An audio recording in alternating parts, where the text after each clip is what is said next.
or Zach? That is I think that's what Gambit's asking themselves.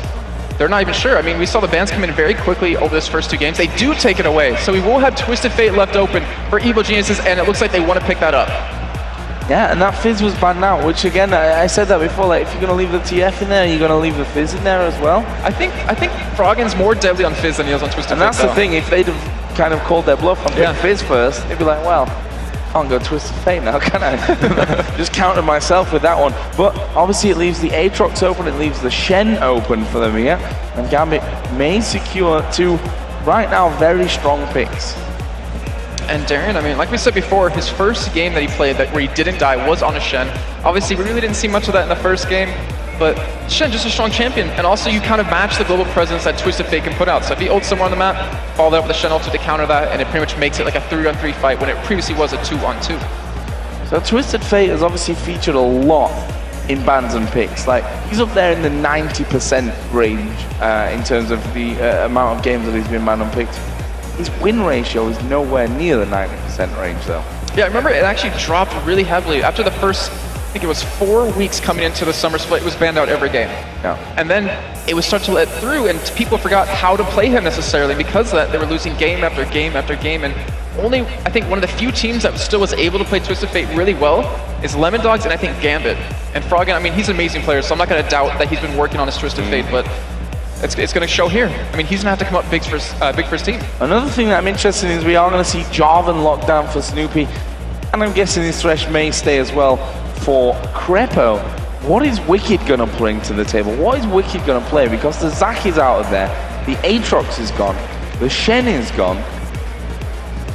He's played Yorick. Renekton, Malphite are the two that obviously then come into mind as to what Wicked can actually play this kind of crunch situation. Maybe Rumble.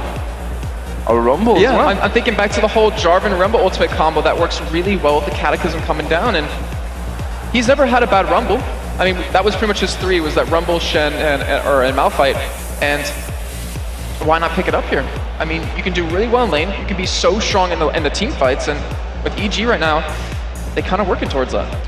Well, we have seen the Karthus locked in here for Alex Ich. 3 out of 3 is going to go with that Karthus, and mixed results obviously that he's had with that one, but we're hoping that this one is a positive for them, as Zyra was taken away here as well for Voidal. So, funnily enough, we talked about, you know, leaving the mid laners till last, the ability to counter. They actually come in very early because of that first pick, Twisted Fate. Kennen, how did we forget about Kennen? Kennen. Oh, wow. I mean, he had so many good games on that against Alternate in the 2 that they won. I completely forgot about that champion, but...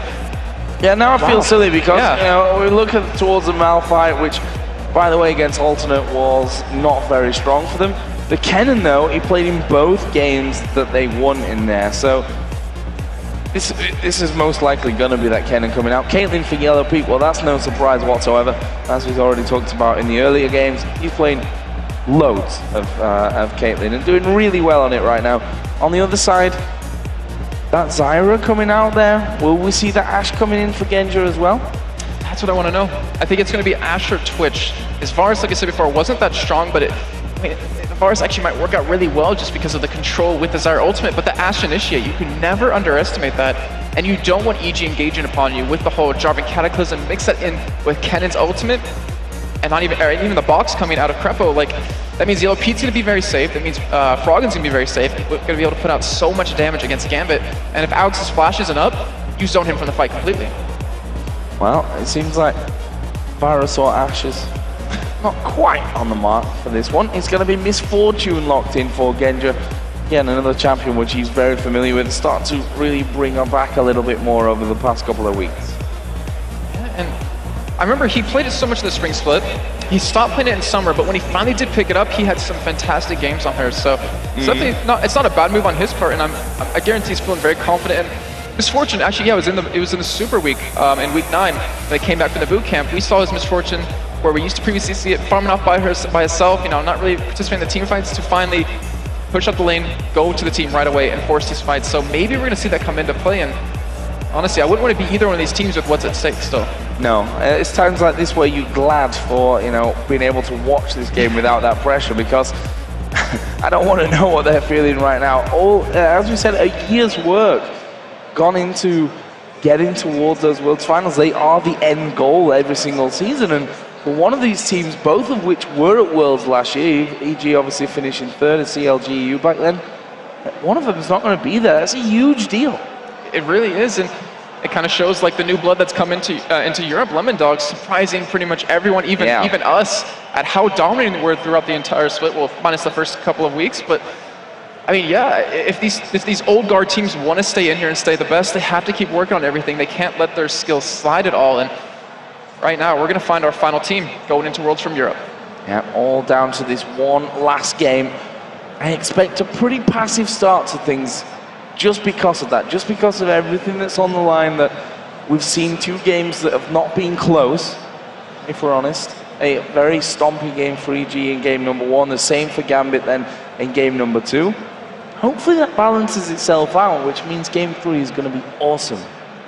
I'm definitely hoping so. I know everyone at home is hoping for the same thing. I mean, stomps, they're kind of fun to watch, but you want to see that back and forth action, one team taking advantage, other team taking it back. But Joe, we're finally moving in.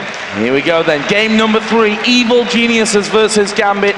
This game to decide who goes to LA, who watches it from home, and which team that's going to be is anyone's guess, I think, right now.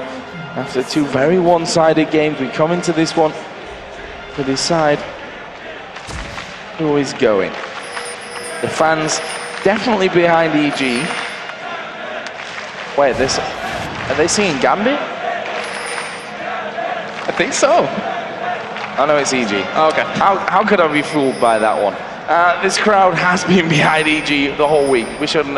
We can't, you know, beat around the bush on that one. We have a lot of Evil Geniuses fans in the house, and well, if you guys here in the crowd are loud enough, it certainly plays a big part onto the whole momentum thing and the whole adrenaline factor, I think we can say, on stage here.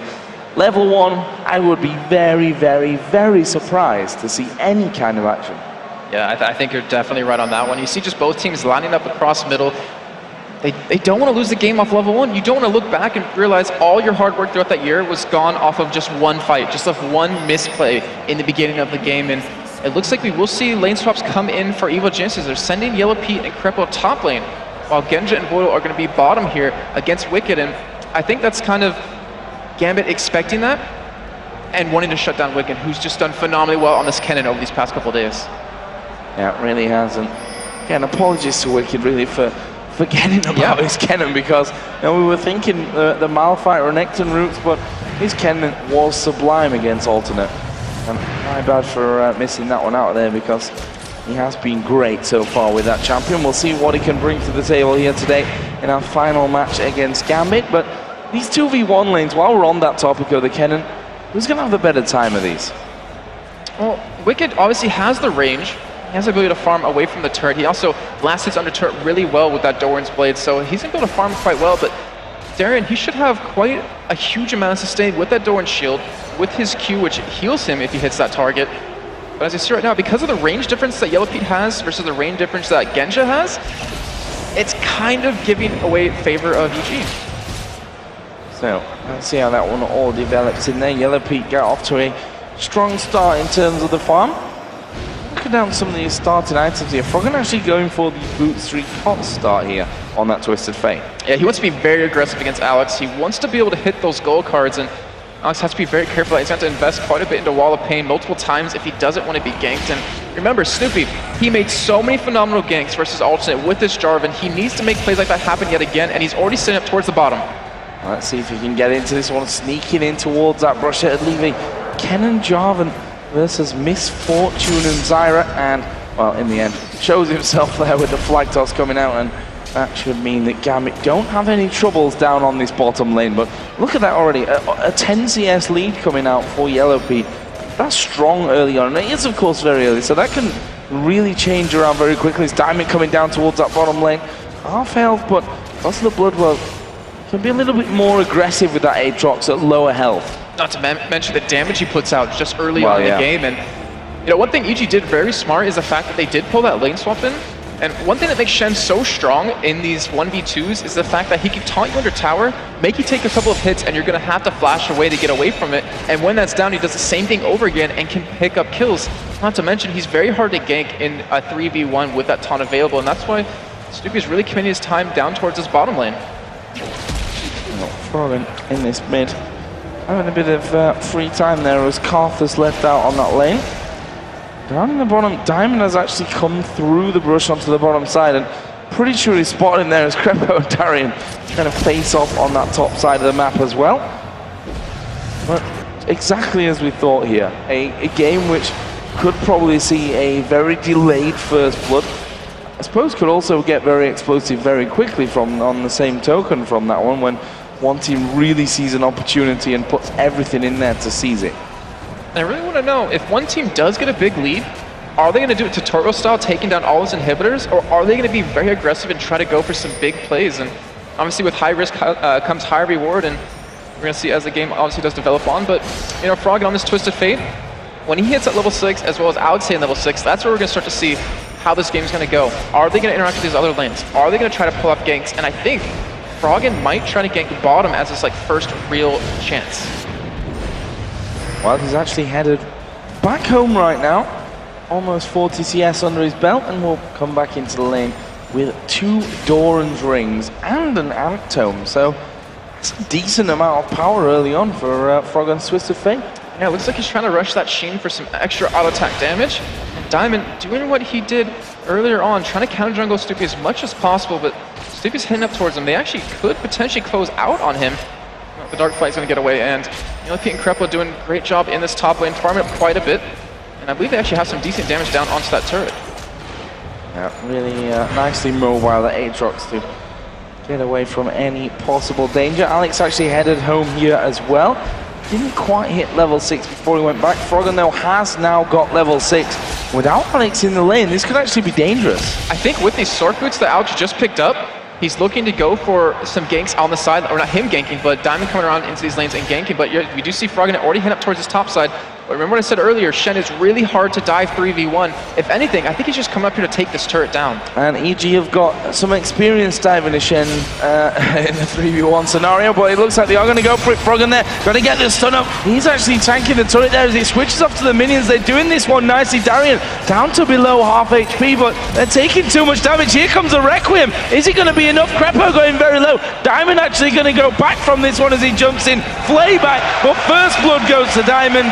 And again, a 3-man dive for EG, going pear-shaped and giving up first blood. I'm trying to think, how many times has that happened for them? Unfortunately, and Alex, I mean, he had the money to go for the Catalyst, and I said a little bit earlier, with those sword boots, he wants to be able to ult into these side lanes with that penetration. Right now, Diamond able to make his way up towards that top side to turn that around, where Darian, he tanked them for so long under that turret, able to survive, and even still has his flash available if he wanted to use it. So great job again, a fantastic start.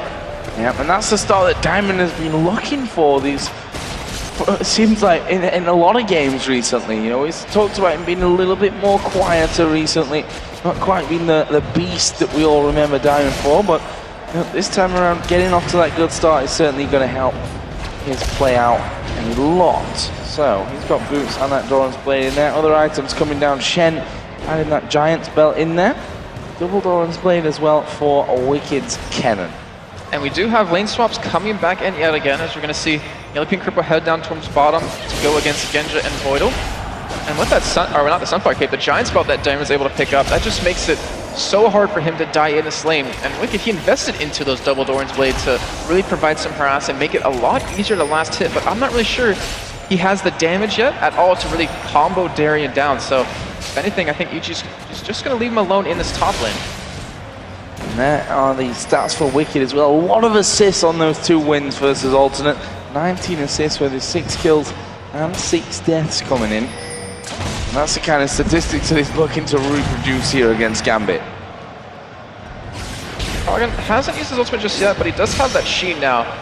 And we've always seen Twisted Fates, as we do see a hook land on a Voidal here, but I don't know if they're going to commit to it as no one else is near. But we've seen Twisted Fates, you know, if they can be aggressive early on, if they can get rolling, if they can get like a couple or a kill or 2 early, then they can really become a nuisance. But the thing is with Froggen, he doesn't do that too much from what I remember on him playing Twisted Fate. He likes to play the late game on him, where he just split pushes you all day, and he has a Lich Bane coming, so you might see that come into play. Well, with that Sheen in there, there is an opportunity for him to get in there. It's very, very strong at this point already. Question is, where do the opportunities really arise from? Gambit obviously going to be playing a little bit more defensive naturally just because of that Twisted Fate in there and the possibility that he can offer up. This bottom lane being fairly quiet, and as I say that, the hook landing in towards Voidal. Snoopy coming around, and Voidal actually flashing away completely from that one. Diamond was there to back things up, but that could have turned into a messy 3-on-3. I'm really surprised Voidal flashed. Yeah, he obviously had to flash to get away, but he was trying to bait them in. Diamond knew that Snoopy was bottom because of that ward in that second bush, and they wanted to be able to turn that around, but unfortunately for them, they were able to escape. Still, just only one kill coming in. Pretty much 500 gold difference between these two teams 10 minutes in. So pressure now on towards this bottom turret. Wards going down in there.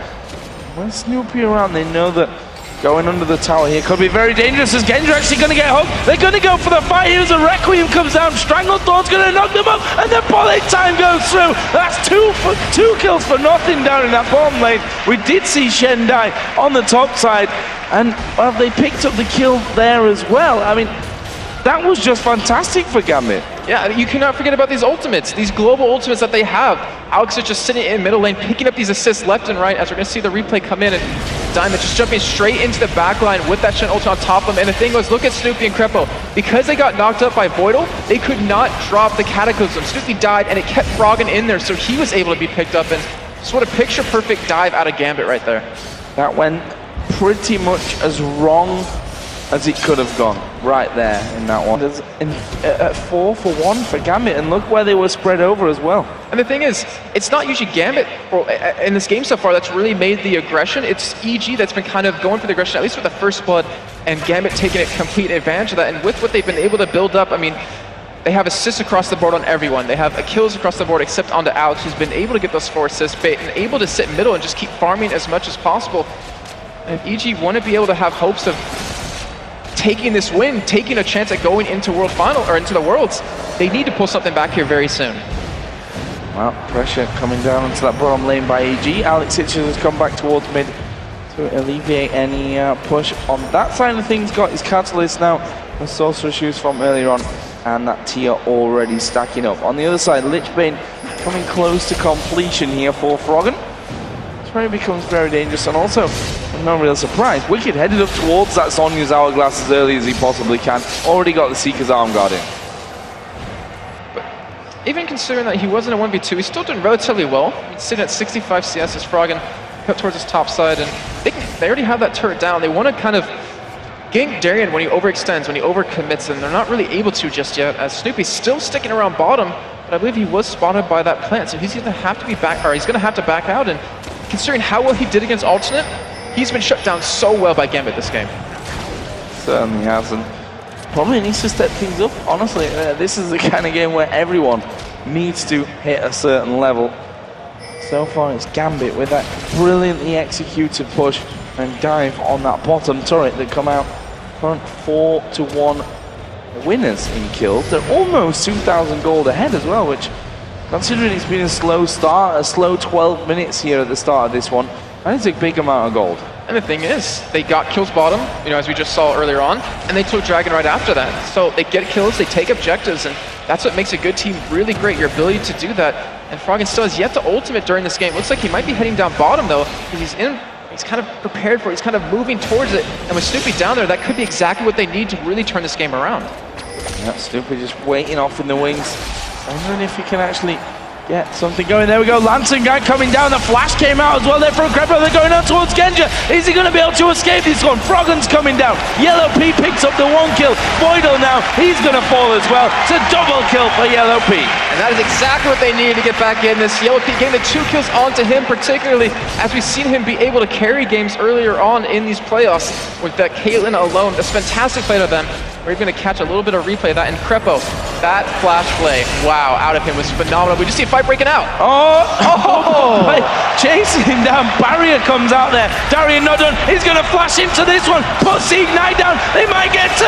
The slow comes down onto Crepo. Exhaust under the turret. Diamond's trying to get onto him, but the box has completely got him. There we are going to see that blood well being popped. Diamond will be able to walk away from that one.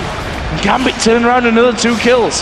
So 2 for 2 trade there in the end, and Wicked was able to get a lot of damage onto that top turret, however. Was able to kind of counter that as best as he could, but Darien, again, ultimate down, kills picked up. And if he keeps on that pace, he's going to become so tanky that no one can deal with him on an EG, and he's going to have to keep, or he'll be able to split push, which he didn't get to do in that first game. So EG now gathering up middle. Lich Bane is done for Froggen, and that means turrets don't last very long, or certainly won't when he actually gets the opportunity to put down some damage onto them. Alex and Boyle coming towards this mid lane to try and cover that one. You can see the chunks of damage coming out. Wicked, not too bad himself with that double Doran's Blade in there. Obviously his auto attacks might be doing a decent amount of damage as well. So this turret's certainly not safe here for Gambit, but that 6-3 kill lead that they have currently puts some 2,500 gold up. And right now, I really don't expect too many fights to break out. I'm really looking to this next Dragon to be the big contest for both these teams, where you pick up a couple of kills, as we saw Gambit do earlier on, you can get a nice, huge gold lead. And it looks like, with that pink ward on Snoopy, that's exactly what they're planning to do. Maybe they want to push this turret down, they go for a Dragon relatively soon right after that. So this turret, bullet time coming across that delay EG a little bit there, as we are going to see a battle in middle. Boydle burning here from the ignite. Is it enough? No, not quite. But it's enough to secure the turret down that bottom lane. Bullet time coming out from Genja wasn't enough. Snoopy just tanked it straight up. Yeah, I mean, he doesn't do too much damage yet. He went for that triple Doran's Blade yet again. It's like patented triple Doran's Blade build. Dragon will be up in about a minute though, and Froggen, he's been holding down this top side, but because of that, Gambit's like, alright, we'll get your middle turret. And they're going to take it. Nothing that Ken and Wicked can do about that one. A nice bit of counterplay there coming out from Gambit. That will level us up then on the turrets. And different turrets that have gone down as well. Both outer bottom turrets down. The mid outer there for EG is down, and the top outer turret from Gambit fell earlier on to Wicked. Plus that inner turret took a lot of damage as well during that last fight. And that might be exactly why Froggen's top lane, or at least sticking towards that side. Maybe he wants to apply that pressure, get those turrets down while they can. And I wouldn't be surprised if EG now concede the Dragon, but apply pressure while Froggen does split push that top lane. But Darien, he doesn't have his ultimate up just yet. He can't really get down into this Dragon fight, so they, in the end, could potentially have a 5-on-4 if Froggen does come. Yeah, literally nobody there at this point for EG. And Gambit going to kick that one off. They've got no vision of it either. There is a ping going down, so they know that Dragon is actually there. As Snoopy slid through, Alex just sidestepped it there. Didn't get knocked up. And the Dragon is going to go over to Gambit Gaming. That's going to increase their lead significantly. And we have to keep in mind, he's looking for a fight here. Oh, this could be very bad. Well, they're able to escape. But because they took that Dragon very early, after that kill bottom, EG didn't really have the 100% for sure time on it. Obviously, they knew it was going to be done. And because of that, Gambit was able to take advantage of it, able to pick it up for free, and extend their gold lead to now 3,500. 3.5k. Not masses, but still a gold lead nonetheless. Leaves Gambit in prime position, as we are going to see Darien here, possibly in a little bit of trouble. Going to get the taunt down on towards Wicked. He's pretty tanky by now because of that 2 kills, 3 deaths, 3 assists that he's got. No deaths up until now. But Gambit are going to be making a play on this inner turret in the mid lane. And they're going to get a big chunk of damage in there as a hook. They can take it. Going to hit a minion. They can take it. Yellow Peak's not in position to stop this. Wicked's coming down still from that top side, and Gambit, they can take this and force a fight right off the back of it if they want. Well, very, very close there, but being defended nonetheless. So EG actually going to keep that alive. You can see that they start to push out that mid lane a little bit, try and force those minions further back up the lane. They don't want Gambit to be able to just waltz on in there and finish off that turret. Other items coming out now as well. Needlessly large rod picked up by Froggen. So that's added to his power. That Rod of Ages on the other side for Alex Inch's Karthus is now finished. And you saw right there in that top lane just previously that Wicked and Darien, the dual potential out of both of them, where Darien completely shuts them down with that tankiness he has. We do see Snoopy sticking towards the side, but they don't really have the damage to kill him. And Froggen, he's heading up towards the top as well. But they're kind of trying to split them up. They're trying to go for a middle turret here. Oh, hook coming through there from Crepo. Boyle able to just step back from it, get out of range, and avoid the danger from that one. So it's still, despite the 9 kills that we've had up to now, which is actually more than I was expecting, to be honest, at this point of the game, we've gone to a bit more of a passive stage again, but We know how those kind of games can turn extremely explosive very quickly.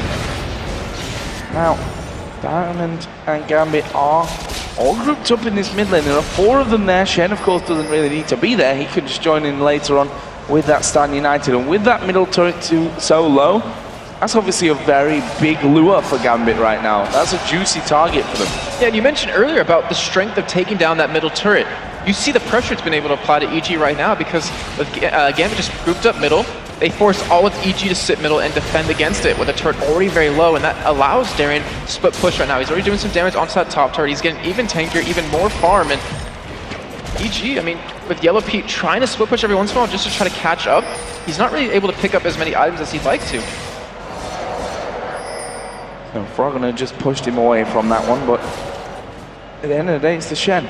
He's going to be able to join straight into that fight. Obviously, Twisted Fate has to be really the one that stops it in this composition. There's no one with a teleport or anything for Evil Geniuses here, so I know that Twisted Fate and his Destiny Ultimate are really all they've got to stop that one happening, as the red buff was just taken away there by Diamond. So nice little invade coming out of Gambit, and that's what happens to you slowly when you start to lose those mid turrets, that your jungle becomes a lot more vulnerable then. Oh, Snoopy might get caught here. It does get slowed. Yeah, slowed down, but he'll be able to slide away. He's Jarvan, no problem.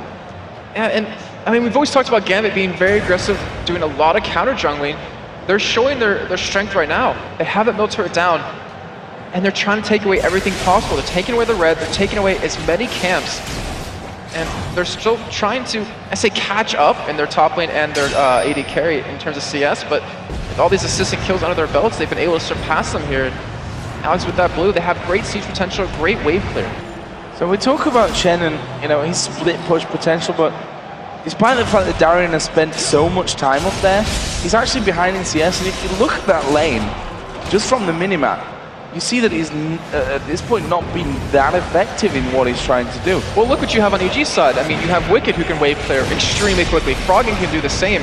Because of that, they can shove a lane a lot quicker than he can shove back, and Wicked get a little bit low right there. He does have his Zoner's Hourglass done, as well as Froggen, so we could see an engage coming in for them where they have that ability to be untargetable, but Froggen right now, he's pushing that bottom lane. He wants to get some damage onto that bottom turret. Yeah, but the fact is, if they manage to take the cannon out of the game and that incredible damage that comes out of his ultimate, surely that's a win-win situation for them. Froggen is pushing down onto that bottom inner turret.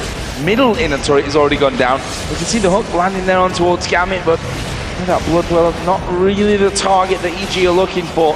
And Gambit actually sticking around for this one. They've sent Shen down to that bottom lane to counteract Froggen. And the thing is, at this position of the map right now, if Gambit were to fight, it will be a 5v4 because of the fact that that Twisted Fate is not going to be able to get over there. And Froggen, he has to be very aware of that.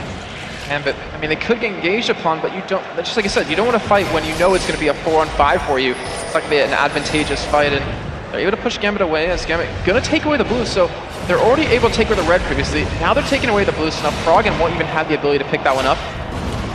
Oh, actually they do back away because the fight is kind of breaking out here. Yeah, fight breaking out. We are going to see Destiny being activated here. Snoopy going to jump on towards Alex with that Cataclysm. Here comes Wicked from the side, but he's not doing anything with it. We are going to see the Requiem coming down. A lot of damage coming in. Snoopy somehow manages to survive that one. Wicked actually Zonia's through all the damage.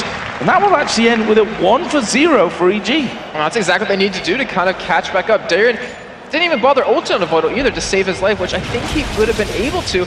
But now EG should be able to get a free turret off of this, and they're closing that gold difference very, very well. Yep, that brings us back to 3-3 in towers. Dragon is available, and this is an Evil Geniuses Dragon. Would be the first of the game as Darien off to the side, but honestly, not got a smite or anything to really go for that one, and that will be the pickup. So, nice one again. That brings the goal back now to 2,000. Now it's a matter of about, I think about a minute right there too with that gold swing that ended up happening. But we do see a lot of items still come in. I mean, Diamond, he isn't really building any damage besides that Doran's Blade and the Razor, but he has that Spirit Visage, so he's gonna have the extra cooldown reduction, the extra healing off of his W. And Darien, he's getting close to finishing his as well. He's sitting on 1,400 gold right now to back with, and when he gets that item, his cooldown reduction is gonna be so low that he's gonna have his ultimate up pretty much every single team fight. And also, have that extra magic resist in there, which obviously against a double AP team is something that you are going to be needing. Service Embrace is also done for Alex Ich, who's up at almost 270 CS after 24 minutes of this one. Not quite the level of the last game, but still pretty damn close, and phenomenal farming as you would come to expect from him. Froggen doing a similarly impressive job over the other side. Between the two AD carries, Bloodthirst's Last Whisper is done for Yellow Peaks. Caitlyn along with the Home Guard Berserkers, and on the other side, oh, we might see a fight break out. Voidal's in trouble here. Wow, he's dead. That was really quickly done there as we thought, not quite landing on towards Diamond. And those kind of catches when this game's this close are so bad. The thing is, we talked about pressure so many times for this game, for this whole series, but we forgot to mention Voidal. Came into the team pretty much midway through. He's never been in the situation of having the opportunity to go to these World Finals, and he's been kind of caught out these last two little mini fights that we've seen, and right now we do see Ichi going in. Yeah, they've got Alex Ich here. He's going to get stunned up, finished off by Wicked, and absolutely destroyed. He's got Requiem, but what's he going to do with it? Everyone full HP pretty much from that one. He's going to be finished off, and he's got a 40-second spawn timer at this point in the game. Are EG going to try and make a play towards Baron? No, they're not. They're going to go in towards Darian, who will shadow dash away. But there is a Cataclysm coming down. Here comes Froggen as well. Using the Destiny to get in, but the bullet time ripping back onto them. And they have to back away. Well done by Gambit to force them back from that. And EG, they wanted to pick up more kills. It seems to me they wanted to be a little greedy, because remember, that top lane second tier 2 is very low. They could have taken that for free, but they wanted to get a little more, maybe a little bit greedy, but still, they're going to take those 2 kills that they were able to pick up without any deaths, go home happy, buy up a couple more items, as we do see that Last Whisper Bloodthirster combo come in for Yellow Peak. And we do see Wicked actually going for an Abyssal Scepter, so he's going to amplify Froggen's damage on top of his own. And he is 3-0-0 right now. Wicked, again, seemingly continuing that trend that he started against Alternate in the quarter-final games where, well, both games that they won, he played that Kennen and played it amazingly well as well. A multitude of assists by the end, was level on kills and deaths as well. So down in this bottom side thing, and I'm quite surprised that EG have just not finished off this top turret, I have to say. Because that's a nice little chunk of gold to get things going right now, but at the same time, it's a nice chunk of gold later as well. So we'll see what they decide to go with. Actually, Wicked is now pushing that one out, and I think it's just 2, maybe 3 auto attacks coming out from that Kennen to get that one finished off.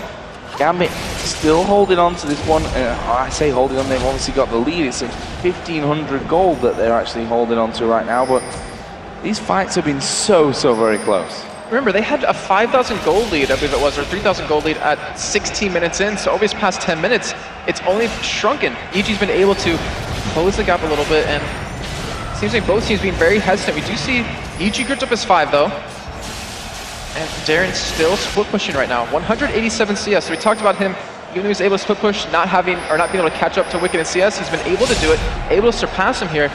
Again, with all these pinks down, they're looking to bait in Evil Geniuses. Oh, Wall of Pain going down there. They've got a pink ward in position as well, and EG not really falling too heavily for that one. Playing very carefully.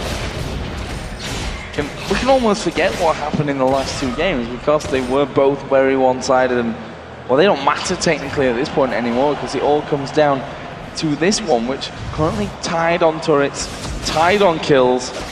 The goal is as good as tied as well. Darren, he does have home guard boots, so he's trying to get back to lanes as quick as possible.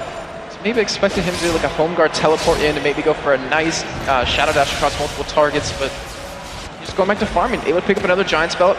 It's going to be very tanky. He's going to be very hard to do if he's sitting at 3,300, well 3,400 life, with 147 armor, 126 magic resist, and there's not a whole lot of penetration built up for the AP carries of Evil Geniuses.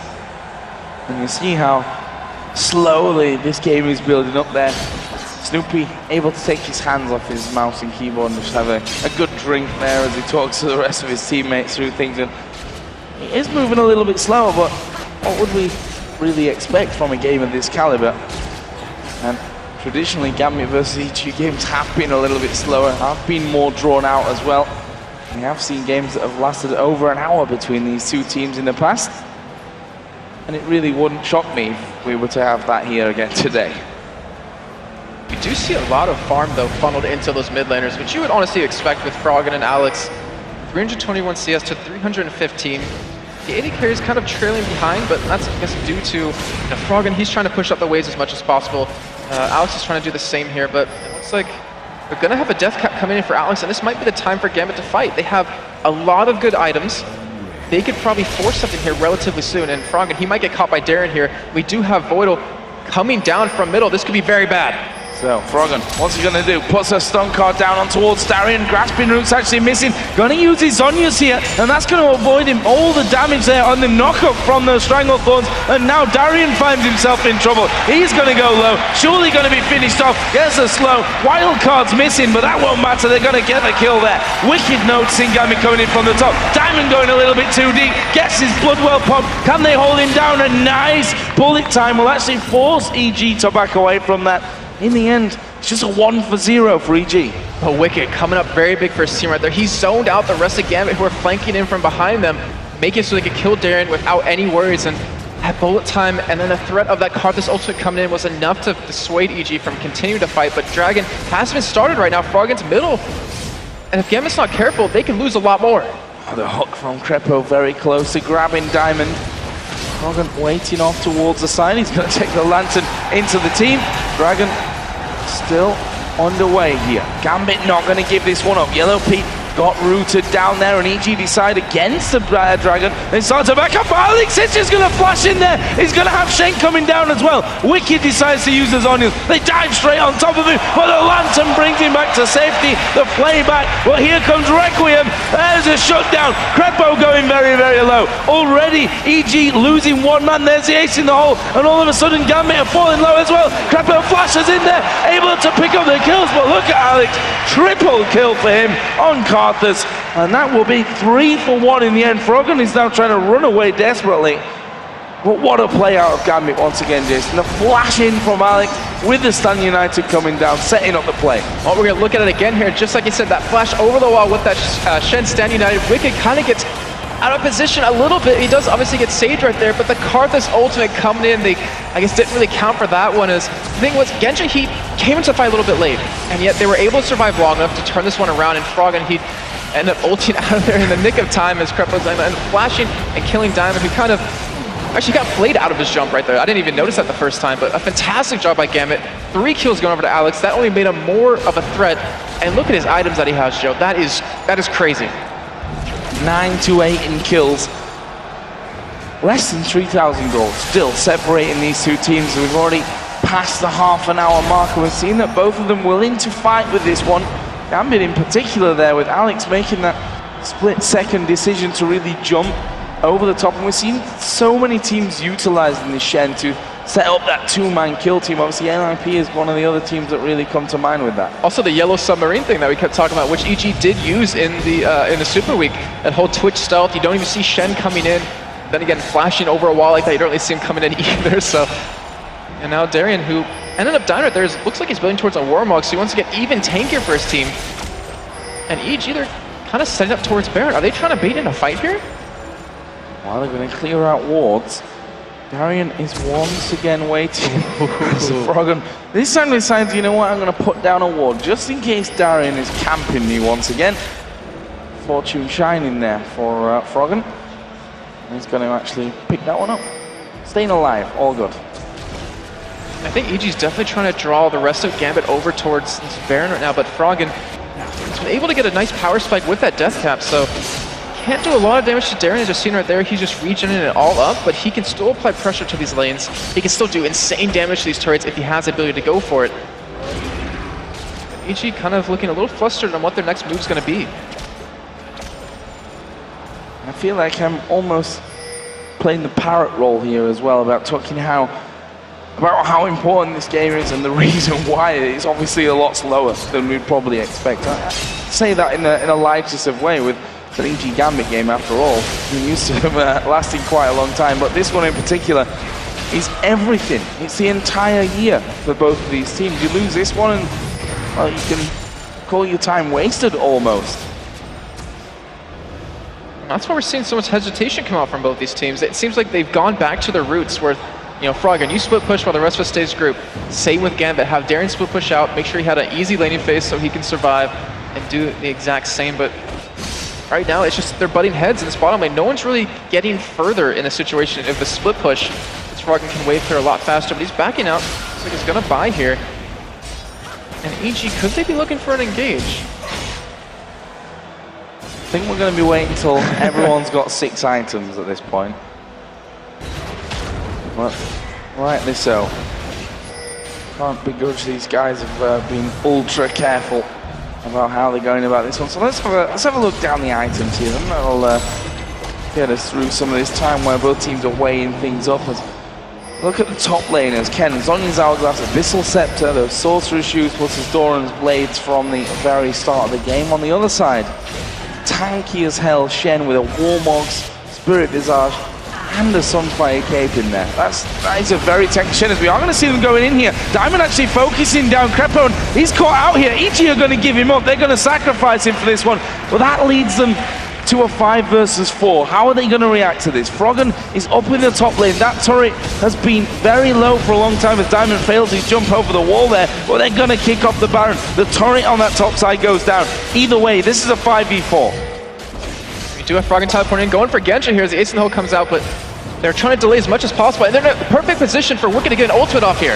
Oh, this could be super dangerous. That Baron going decently low as they are going to go in towards Wicked. He's going to pop his ultimate. There is the Zhonya's coming out. Now Diamond, the one caught out. He's going to have his passive up, and they manage to kill off Wicked.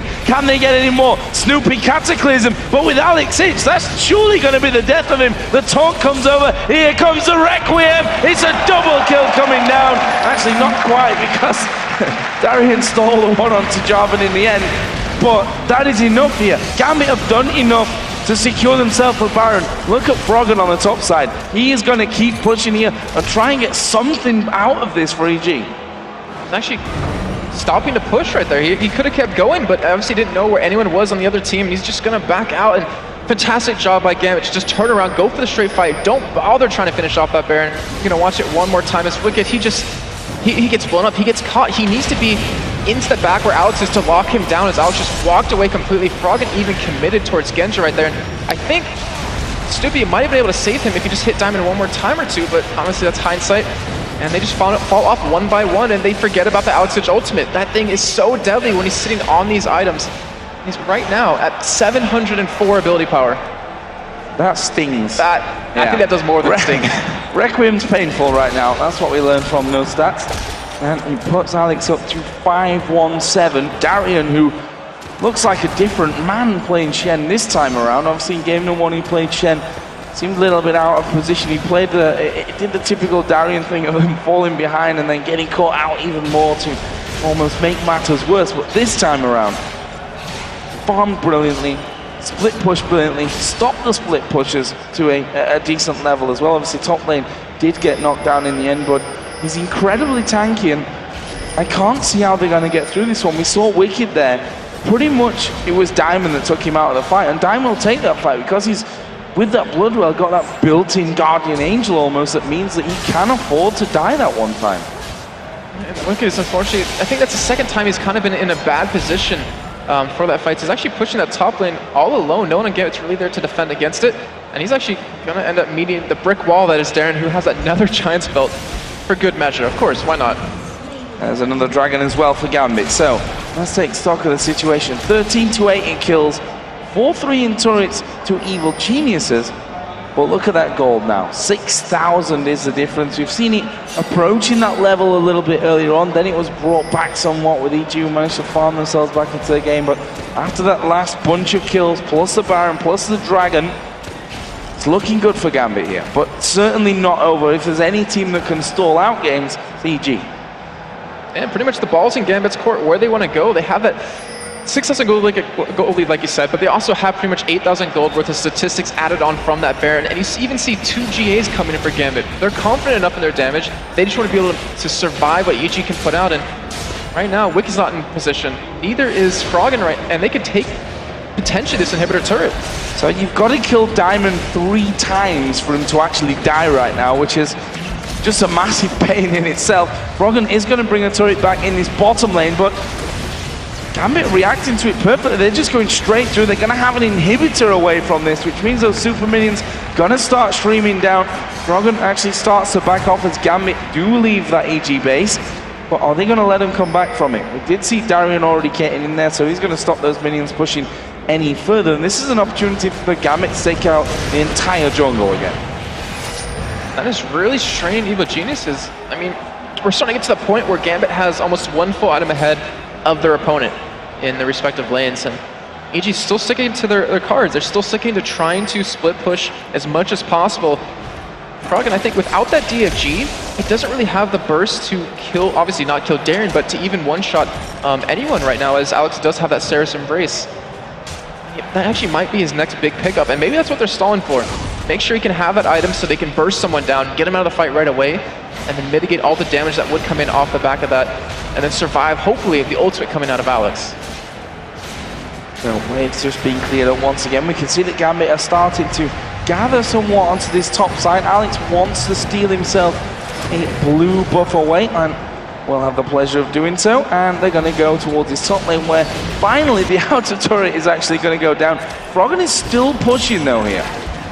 And you see how little damage he does to Darien. I mean, just could not do too much. So if anything, he's to focus on that turret. And Darien, I think, can even duel him 1v1 here. I think so as well. I mean, we've just seen that help with the turret. Have that taunt coming in under it. And to be honest, Gambit can probably just force their way through onto this. Yeah, I see Froggen's trying to get back, but Darian's not going to let him. And they're going to get another inhibitor off of this, an inhibitor turret, and we do see Snoopy going in. Here's the fight. Here we go, big fight going to come for this one. Good Stranglethorn's going to knock them in the air. Crepo actually falling to half HP and has to back away from the fight as Alex Hitch now dominating with that kill onto Wicked. Here comes the Requiem out once again. Crepo goes low. Yellow Pete down at half HP, but it's another double for Alex in the end. And that's a 2 for 0. Gambit pretty low on health, but they're going to get inhibitor number 2 nonetheless. I don't think they're going to go for the finish here. I mean, oh, we see Froggen coming in! Yeah, flashing in for that one. Diamond gets a double towards Yellow Pete from this one. Can he get the finisher? Yes, he can. They got ace in the hole going through. But can they kill off Diamond once again? He jumps away from it. Now Darian is there. Genja off to the side, but Darian, you know, he's strong. His damage not massive, but he's still taking big chunks out there. And EG have held on to that inhibitor. They've held on to it, crucially. That is the really important part. We're going to see a replay of that. Froggen ended up coming in from the back. We'll see that a little bit later. But you see the engage. EG wanted to go for the fight here, even though Darien did have his ultimate available. And you're going to see him come in. Froggen actually does. Oh, we actually stopped him here, so he didn't even get into the middle of that fight. And that was a great job by him to stop, I guess, the bleeding that EG was going through. You can see Yellow Pete trying to lifesteal off of these minions here. And Froggen with the home guard boots completely catches Gambit off guard, which it really does. And the thing is, his wild cards, it killed Alex, but it also killed Voidal because he ran into one on accident. Happens to me a lot. Try and dodge it, just run into it even further. So let's have a look down some of the other important factors. We're going to see Alex Hitch, Froggen hit 500 CS here shortly. Up to 497, 314 in kills he currently is. Picking up that Fiendish Codex here at the end, so is he going DFG just to have that dueling potential? Probably needs it if he's going to continue split pushing against a Darien who's so tanky that right now he can't take him out, and there is a DFG finished. Yeah, I mean, even though Alex has the Zonias, if Froggen like flashes in, hits him with a stun card, with the DFG, the wild cards, and the auto attack with the Lich Bane, they're going to die, he's going to die. And that means the Zonias won't really mean anything, so I wouldn't be surprised to maybe see a GA come out of him a little bit later on. EG have the potential. I mean, like I said, they held on to the top inhibitor. They're pushing out middle. They have great wave clear. Baron will be up in about 10 seconds here. Could see a bit of a dance for Baron. Who am I kidding? We're going to see a dance for Baron. It's coming up in just a second. Is Darien going to go in there first? Takes it. Oh, Wicked got caught last time. Wicked caught out. Is he going to have time? No, he doesn't manage to pop the Zonias. That is bad news for EG. Wicked going down without even being able to do it. That taunt, he was just locked up basically with all that CC coming through. That is him down now for almost a minute. Are Gambit going to risk it though here for a Baron? This is exactly what kicked off the Baron for Gambit last time. Wicked getting caught out of position, down for another 45 seconds. Gambit, I think they very well could. I mean, the bottom lane is still pushing. They have a huge wave there. Froggen's starting to deal with these super minions middle. And Gambit, with that blue buff and Alex, looks like they're going to go for Baron. They're going for Baron. What are EG going to do? They're actually pushing up middle here. They're going to try and force Gambit to back away or lose turrets as the price for taking down the Baron. And in the end, they will pick up Baron. But will Froggen keep going from this one? He needs to be a little bit careful. Does have that Destiny available if he wants to try and get away. So the EG all headed down towards the Dragon. Froggen here using those stun cards as he pops a Destiny. Is he going to leave? He is going to try and leave, but he gets taunted up. He's going to be a dead man here. Gets a slowdown.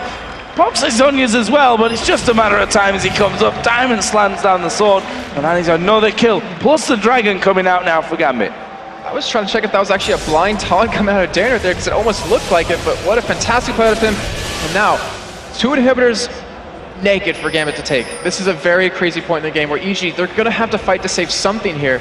It's just a matter of, will Froggen be up in time before Gambit gets there and forces these objectives?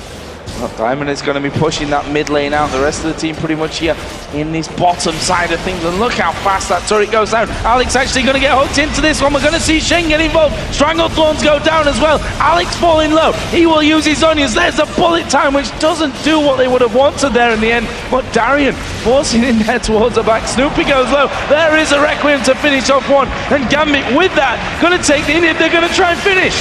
I think they can too. They have so much time on Yellow Pete being down. They get the first one, and Joe, they're going to do it. They are going to do it. It's Gambit Gaming here. One last fight. It's only Wicked that stands between them here and the World Playoffs. Can they do that one? Wicked gonna fall, and Gambit focus the Nexus. A 2-1 thrilling best of 3. Gambit Gaming, the 3rd team to represent Europe over in Los Angeles. Brilliant game.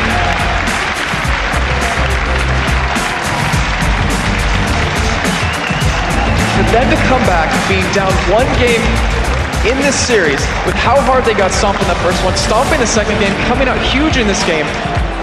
Amazing job, and you just see EG, they are just so disappointed with the results from that. Looking to come out into the World Finals. They were there last year, they had 3rd place, but they couldn't get to it this time. Yeah, and we can see what it means to Gambit as well. Very emotional after that one. Alex is like, I can go home. My wife will let me in the door. He's gonna let him in from this one. And amazing stuff. Again, a best of 3 going right down to the wire.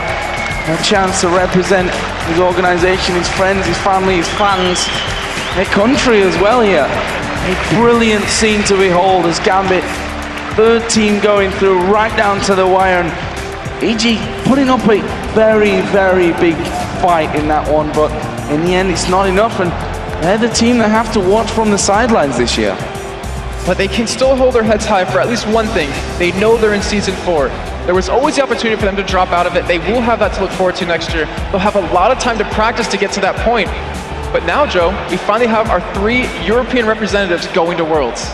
We do, and I think it's going to be scary for the rest of the world going up against these guys. Obviously, we've not quite got a Summer Split champion just yet. That's going to be coming up in just a little while. But Gambit taking that 3rd spot, taking that 3rd position, going to World, which is a massive disappointment for Evil Geniuses, there's no doubt about that, but I think we need Gambit there, don't we? We probably need EG there. It'd be nice if we had, 8 spots, but that's obviously not the reality from this one, and it's harsh, it's brutal, but that's the LCS for you. You've got to give your best, not only in week 1 of the Summer Split, but right up until this final game of a best of 3 in the playoffs. Gambit, they really showed it right there. I mean, that boot camp they did, it got them into these playoffs. It got them into the World Finals. I think everyone in Europe can agree right now. Gambit, start boot camping until World Finals begin, because if they have more than the 2 weeks they had, how unstoppable could they really be? I'm pretty sure Gambit are headed straight back towards that boot camp now that they've qualified for the World Championships, because it was a different Gambit team that came out. They were looking very, very ropey. The addition of Voidal after Darker was brought into the team and then left. It's been a rocky split for Gambit, a very rocky season, but in the end, this is what really matters here. This best of 3 victory, going to send them over to the World Championships, and couldn't be happy for them right now. Yeah, I'm feeling good for Worlds. We have 3 great teams coming from Europe, Lemon Dogs, we have Fnatic, we have Gambit. And if these teams prepare well, they're going to do extraordinarily well at the finals. And not to mention, we do have Reckless, I believe, coming in for Fnatic. I'm not sure how many games we'll be playing, so don't quote me on any of that, but Europe, it's looking bright, the future.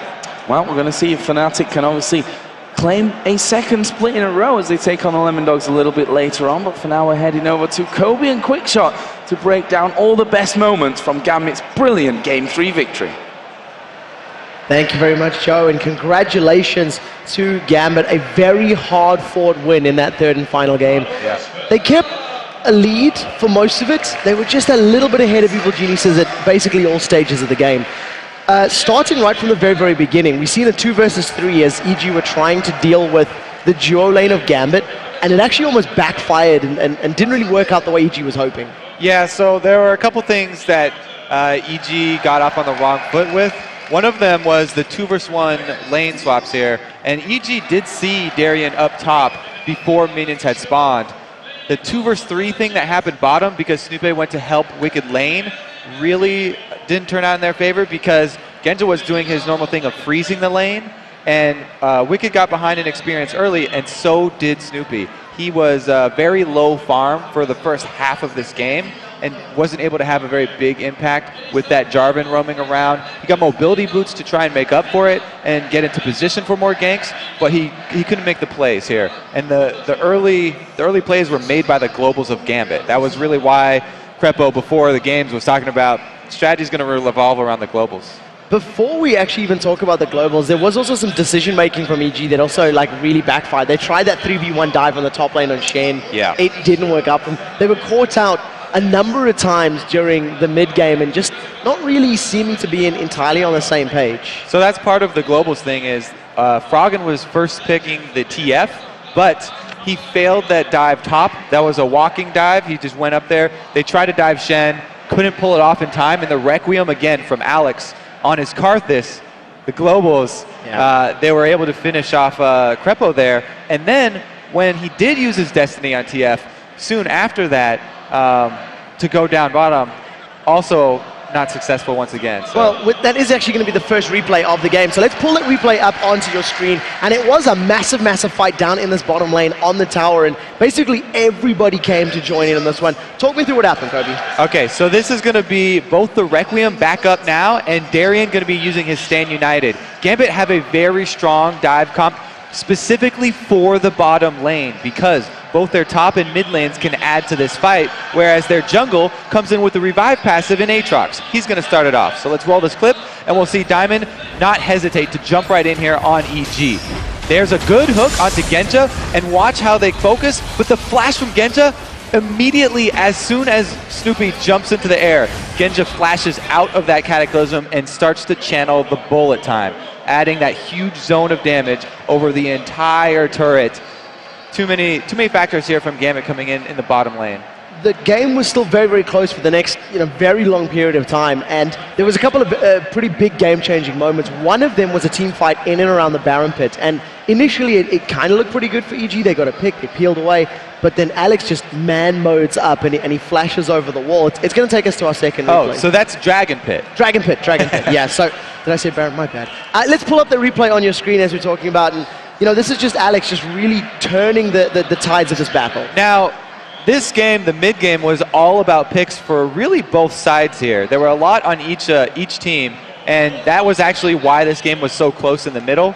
Several different members getting caught off of position. This one started out, though, from an earlier pick. Froggen was down bottom, if you remember.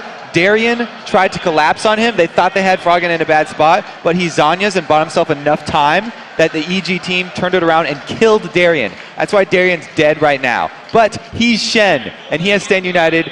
EG wait around this dragon way too long. The full death timer of Darien comes back up, and then Gambit go in.